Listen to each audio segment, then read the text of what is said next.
cuando la hambruna llega. Lo más común es pensar que durante la era victoriana las cosas eran fiestas y elegancia para todos. La ciencia avanzaba y la gente cada vez tenía mejor calidad de vida. Pero lo cierto es que no era así para todos. Y es que solo es cuestión de ponerte a pensar un poco. Si en la actualidad, con maquinaria pesada y tecnología cada vez más compleja, aún tenemos problemas para comunicarnos y alimentarnos cuando sucede una catástrofe natural, ¿imaginas lo que era vivir un huracán, un terremoto o simples lluvias torrenciales por esta época? La respuesta es sencilla. La situación podía ser tan desesperante como terrorífica. Esto lo comprobaron los habitantes de una isla llamada Karabaj en el año 1886. Como todos sabemos, Rusia siempre ha sido un país bastante especial. Mientras que en esta época la mayoría de los países pasaban por una era de ilustración y los primeros indicios de libertad, en esta nación gobernaba el zar Alejandro III, un hombre que se encargó de clausurar diarios, prohibir libros, establecer estados de excepción en muchos de sus territorios y, claro está, instaurar la policía secreta más eficaz hasta el momento. Y justo esta policía se llevará gran parte del protagonismo de la siguiente historia. Pero antes de comenzar, por favor, dale me gusta al video, eso nos ayudaría muchísimo. Y sin más que agregar, comenzamos. Corría el año de 1886 y la vida en la isla Karabaj avanzaba con normalidad. El lugar, dedicado principalmente al cultivo de trigo y la cría de cerdos, separaba la comida de consumo local y la que le enviaría el zar. Pero aquella mañana algo iba mal. El clima no era el de siempre. Primero, vieron que las nubes comenzaban a acumularse con mucha rapidez. Un cielo medianamente claro comenzó a ser reemplazado por un cúmulo de nubes negras. Las olas comenzaron a ser más altas y a golpear las costas con mucha más frecuencia. Y más pronto que tarde, el viento comenzó a soplar con más fuerza aún. Lo mismo con la lluvia. La gente pensó que no era más que la lluvia pesada de la época, aquellas lluvias que tanto agradan al campo y que aseguran una buena cosecha. Pero los ancianos no lo vieron así. Supieron casi de inmediato que esas tormentas eran mucho más que eso. Eran un indicio claro de que se aproximaba un huracán. Y uno bastante fuerte. Algunos acudieron a las instalaciones del gobierno de la isla e imploraron porque se enviara un telégrafo urgente para pedir ayuda, quizá comida, tal vez soldados que pudieran ayudar, algo que garantizara la supervivencia de aquel pueblo. Pero sus súplicas fueron ignoradas. Las autoridades del pueblo no escucharían a un grupo de ancianos. Cuando tuvieron suficiente, la policía secreta se llevó al calabozo a aquellos ancianos. Lo último que querían era que aquellos viejos alteraran el orden público que tanto cuidaban. Un pueblo callado era lo que más le gustaba al zar. El día avanzó, y la lluvia era cada vez más pesada, y el aire golpeaba la isla cada vez con más intensidad. Para este punto, la gente ya comenzaba a sospechar que las cosas no iban bien. Guardaron sus animales en los establos, llenaron bolsas para el trigo con arena, y comenzaron a construir muros improvisados contra el agua. Pero ya era demasiado tarde. Los dos ríos que cruzaban la isla ya estaban desbordados, y el agua del mar ya estaba invadiendo las cosechas. Los campesinos ya no sabían si debían llevar a sus animales a las zonas altas de la isla o si debían salvar sus plantíos.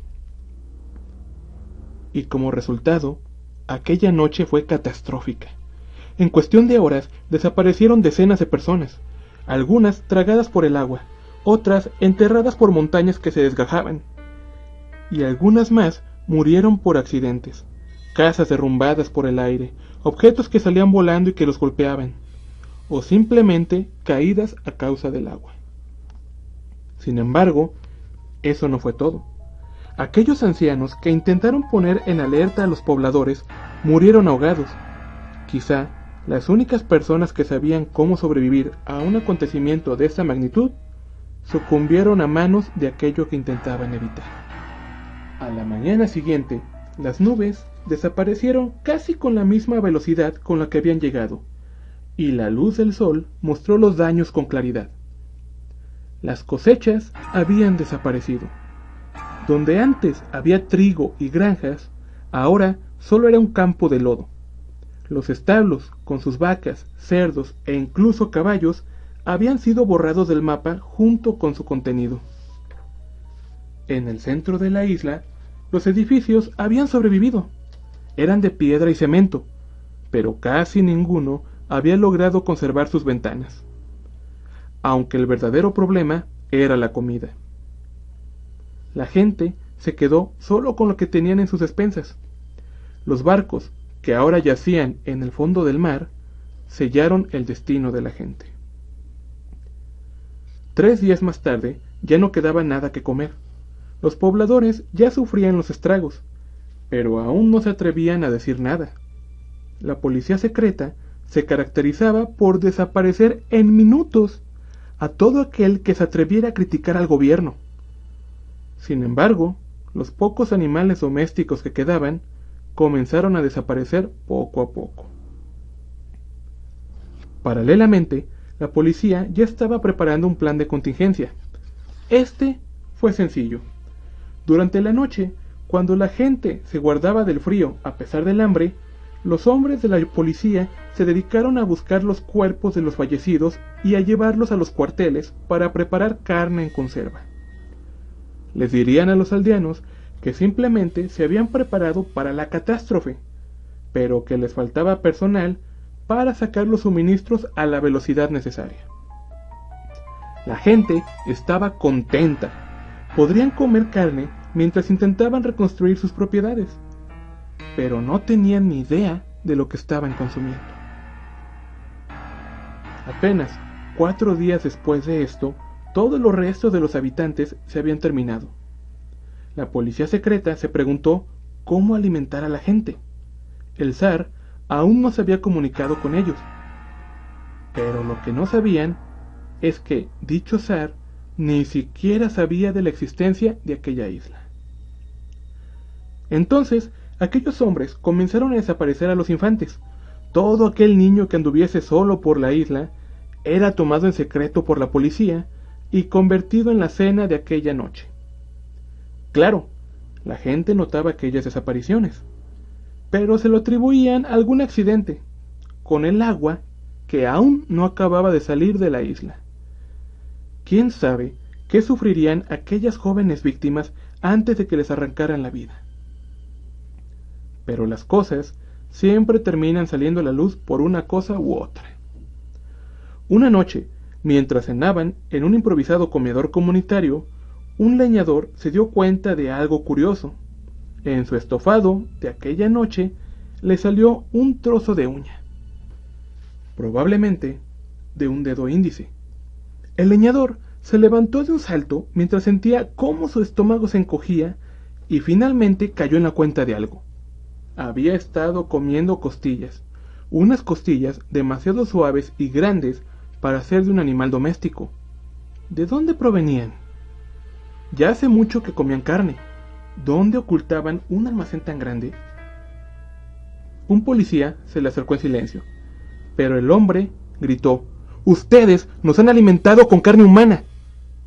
El silencio se apoderó del lugar, y entonces algo confirmó la historia.